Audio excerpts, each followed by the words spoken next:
Welcome to Deleted Saves. On this episode, return to the NES 3 Potluck Edition.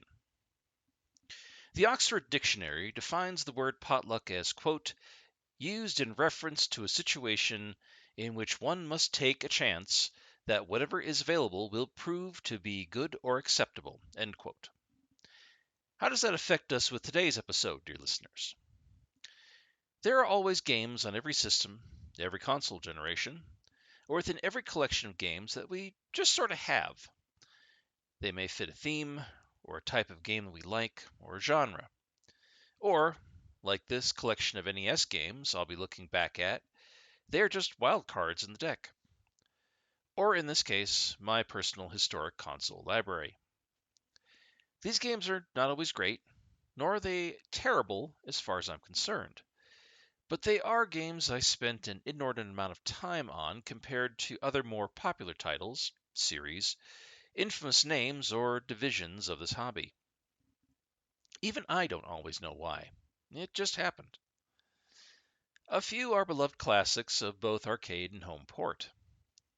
The rest are what could be called genre orphans, either by the developer, subject matter, or licensed character as the star. For every Castlevania or Super Mario Bros. 3, there was one of these titles. Well, except for one of them, which was in the same legendary company as the Belmonts or the Mario Brothers. You'll know which one that is when you hear it.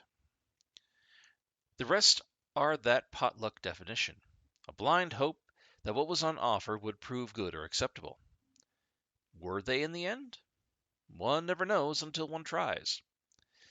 Let us dive in and see what's waiting for us, shall we? What can I even say about this introductory title? 1987 would bring us the somewhat infamous LJN licensed game version of the movie Jaws, specifically based on Jaws 4: The Revenge. And I have no idea how I even got this game into my collection. The movie Jaws, the 1975 original, terrified me as a kid. I'm still terribly afraid of sharks to this day, and deep ocean water, and I entirely blame this movie for being the driving force behind those irrational fears. So why and how would I pick up a game based on one of my worst childhood fears? Jaws may have been my personal first horror title long before I ever picked up a Resident Evil game, and there it was next to the other soft, candy-colored platformers of the NES on my shelf. You play as an unnamed diver hunting the titular shark, mostly by sitting atop a one-screen open-water background scene with an endless supply of harpoons, and looking to upgrade your power level to take down Jaws even faster by collecting seashells and turning them back at your base like currency.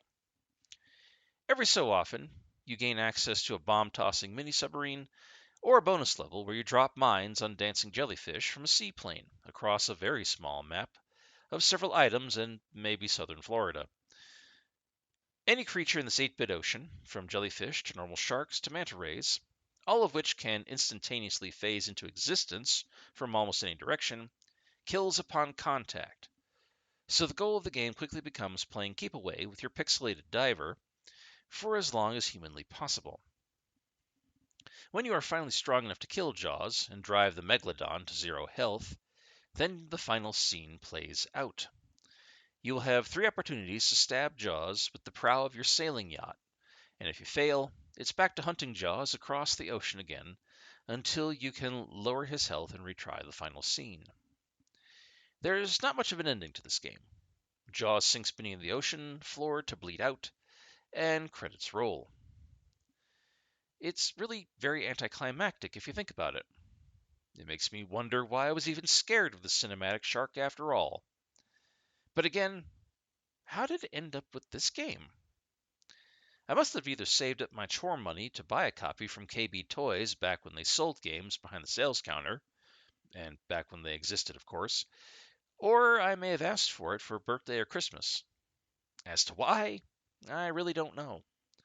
But there it was in my collection, and I was determined to destroy my movie nemesis despite the fact I lived almost 200 miles from the nearest ocean, and I have never encountered a shark anywhere but at an aquarium.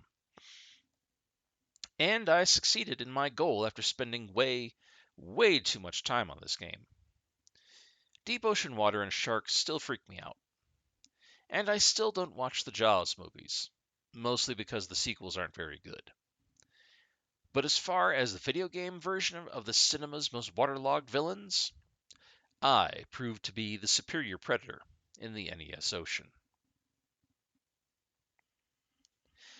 In 1990, one of the oddest games in the Capcom stable would appear in Little Nemo: The Dream Master, a side-scrolling platformer based on the 1905 comic strip by American cartoonist Winsor McCay. If that's not a name you recognize, then don't feel bad. I had to look it up too. The original weekly strip, Little Nemo in Slumberland, ran from 1905 to 1927 and featured Nemo, a young boy who could spend his nights in Dreamland, inspired by the 1893 World Columbian Exposition in Chicago, Coney Island's Dreamland and Luna Park, and the Luxembourg Palace in Paris, most featuring Art Nouveau in their style of design choice. McKay's own work had something of an ink and watercolor effect, and McKay experimented with paper types and cartoon panel shapes and sizes, adding to the surreal nature of the weekly strips. For its time, Little Nemo even ended up under the direct gaze of newspaper magnate William Randolph Hearst's jaundiced eye. But towards the end of its run, and McKay's life, the strip fell out of favor and into obscurity in its own age. McKay's son tried to revive the title after his father's death, but to no avail, and it disappeared from publication entirely.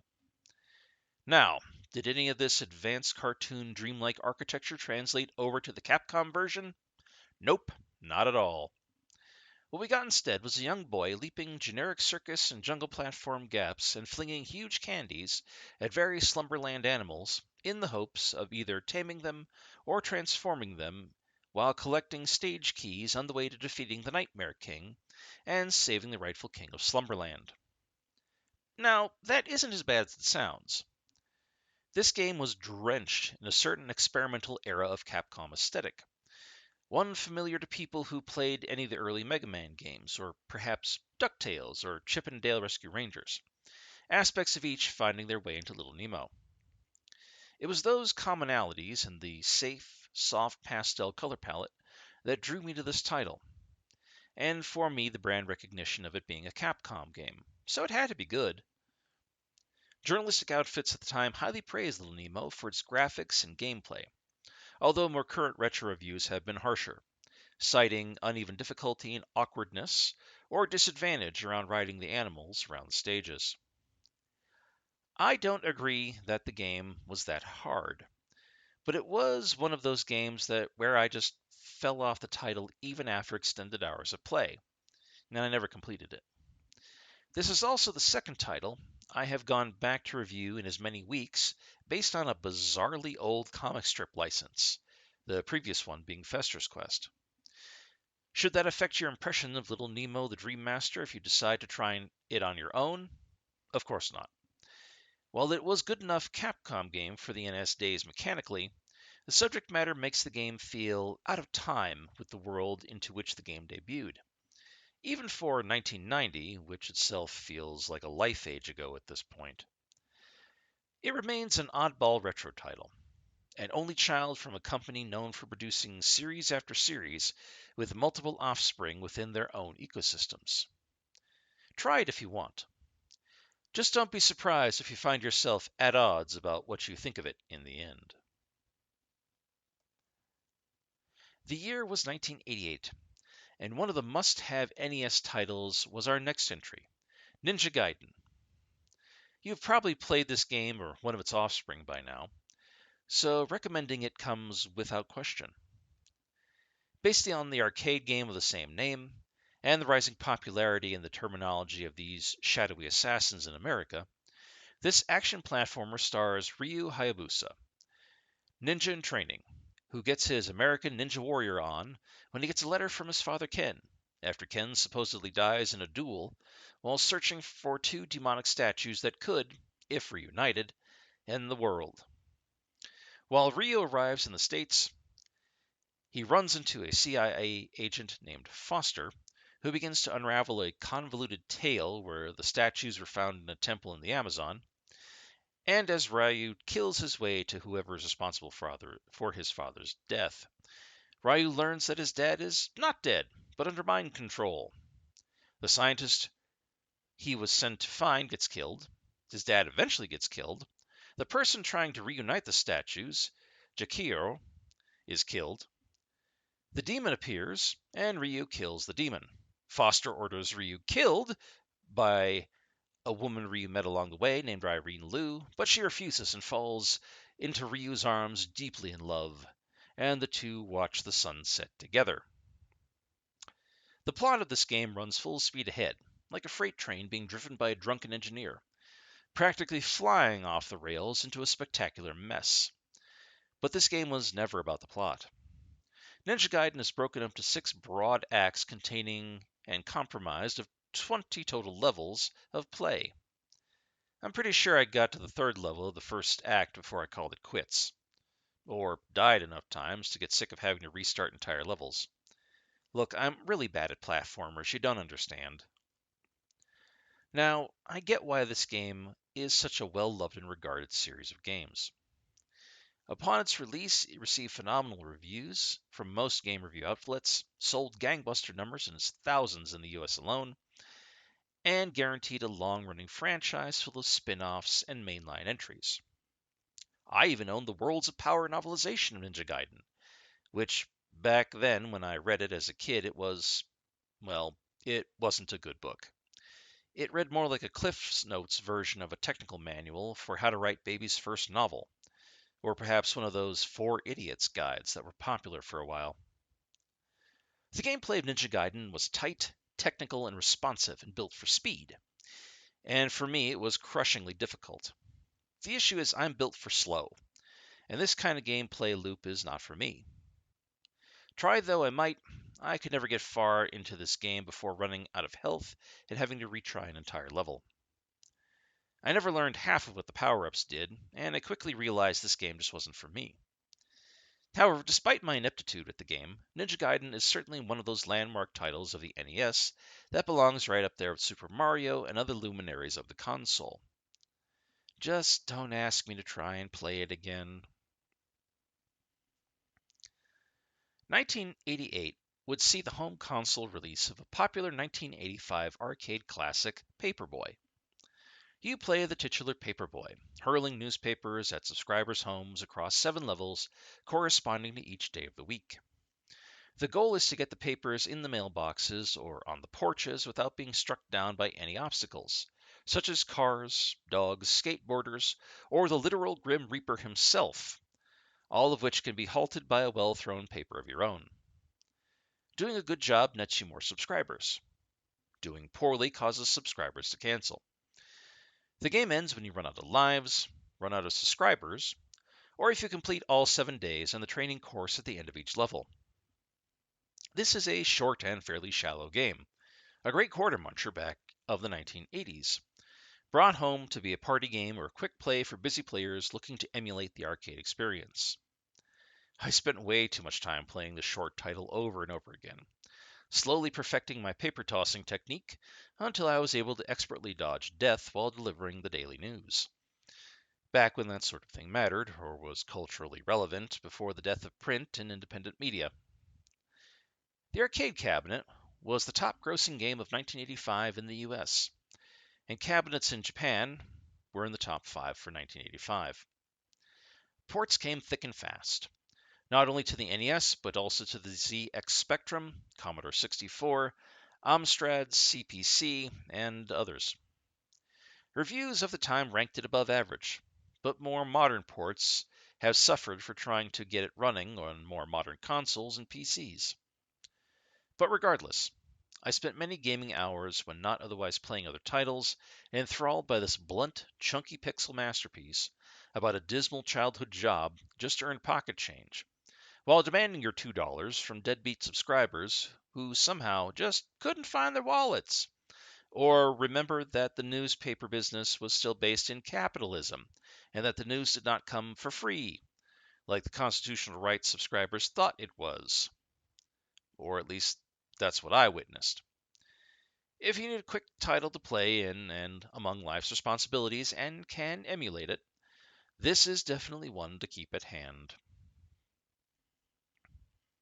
Lastly, 1991 would see the release of one of the NES's few rail shooters in the form of yet another LJN release, the second for this episode, based on the famous Marvel Comics antihero, The Punisher. Playing a lot like Operation Wolf, this dark, saturated black and purple tone title stars Frank Castle, a former detective turned vigilante who machine guns his way through several stages while taking on famous Marvel villains like the Kingpin, Jigsaw, and Hitman. The change to Frank's background was made to update him a bit from his actual comic book debut when he was a Marine during the Vietnam War. Similarly to how the recent Netflix version of the character was updated to being a veteran of the Iraq and Afghanistan War. It's a crime that Disney hasn't given Jon Bernthal his own Punisher movie to fit into the Marvel Cinematic Universe, but that's just my opinion. I'm sure some of you out there don't really care or disagree. You can continue to be wrong, that's fine. Anyway, this NES outing for the Punisher features destructible environments that vomit forth ammo, Kevlar armor, grenades, and the like. Well, as destructible as the NES hardware would allow. And heaping fistfuls of nameless goons to mow down, but the environments are drab and monotone. However, that looks to have been a purposeful choice to fit the grim tone of the character on a device meant for children's entertainment. Later reviews have both praised its graphics but condemned its gameplay, having to use the D-pad on the NES to line up shots with intended targets while trying to dodge bullets, and I can see why. But as a longtime fan of the character, I didn't say I condone his actions, but I understand. I was willing to slog my way through the gameplay and somewhat mindless story because I was just having too much fun with the title. The Punisher was a title I played to death, making it one of the small selection of NES titles that I completed in its time. I didn't have a great track record for beating NES games. If you're looking for an old school rail shooter and you never gave this one a try, despite the LJN association, The Punisher might just be a title you need to try for yourself. There you have it, dear listeners. The last of the noteworthy NES titles I had that weren't really ready to have their own individual episodes, but still needed to be talked about. Of the roughly 800 officially licensed titles released on the North American Nintendo Entertainment System, this might seem like a paltry handful of titles to talk about. And I have certainly played more games on the old gray box than I have ever chosen to record in a simple podcast. But for me, for a host of reasons, these were the titles that felt worthy of something more. Something that needed recognition, that specialty, that je ne sais quoi. Sure, that is not something that always makes sense, but having fun need not make sense. It need not be driven by formulas or algorithms, need not be agreed upon by the subjective discernment of the individual experiencing the game itself. Fun is that hidden quality, that characteristic that cannot be counted upon or quantified. But oh, how important it is. Thank you for listening to this three-part series diversion from the usual programming. If something I said got you to try one of these old titles, then I've done my job. If you are already familiar with these titles, then it is something we share, despite distance and dimension. And if you just listened in to hear what I had to say, I appreciate your time. And as always, thank you for listening.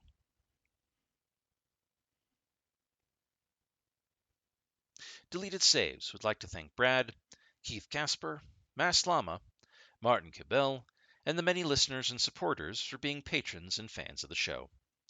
If you would like to become a patron of the show, please go to patreon.com and check out Deleted Saves podcast. All donations go directly towards maintaining the show itself.